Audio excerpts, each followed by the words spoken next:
Welcome to part 3 of our pregnancy and working out segment.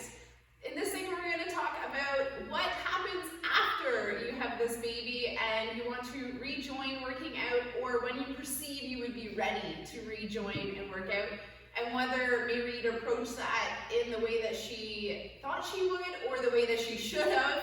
And then for Kelly, as she's only just over halfway through her pregnancy, she's going to tell us how she perceives it's going to look like for her once her little sweet potato is here.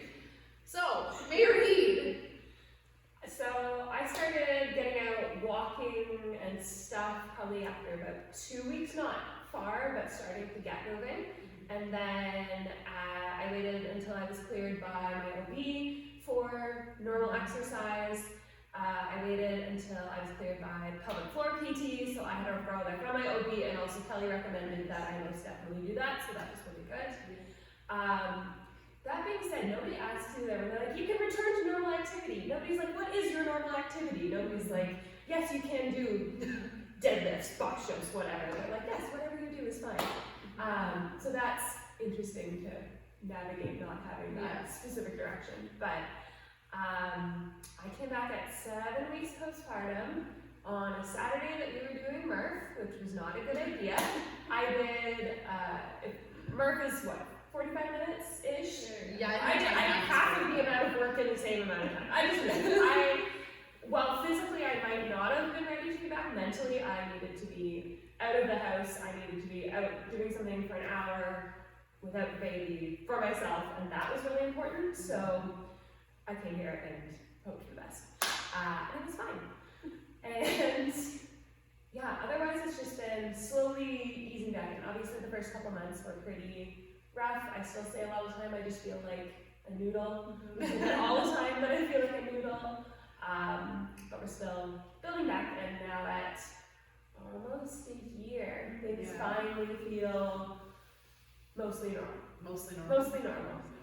Mayreed also did not have a C-section, so anyone who's like, wow, she's back in 7 weeks, don't freak out. She had a natural birth, not a C-section.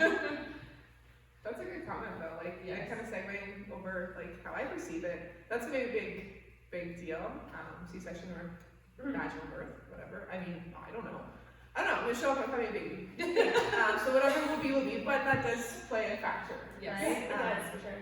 Right? So I hope, like, I don't know. I'm definitely gonna, like Mary did, like, follow the advice of like the doctor, and then I'm going to start seeing pelvic floor physiotherapist actually next week to kind of be on ball with that stuff. So definitely, chat with her and see, and I think Mary again made a good point. It's that mental health aspect of things, like just being able to have that time for yourself. So whether I come back at 7 weeks, 10 weeks, 12 weeks, whatever, that's really just going to be moving as it always should be, but more I think for the mental side of it. And I know it's usually generally speaking, about a year generally before, our bodies are kind of healed, I guess you could say, right? So finding out what that will be, we try not to use the get back to my pre-baby body, because like, what is that?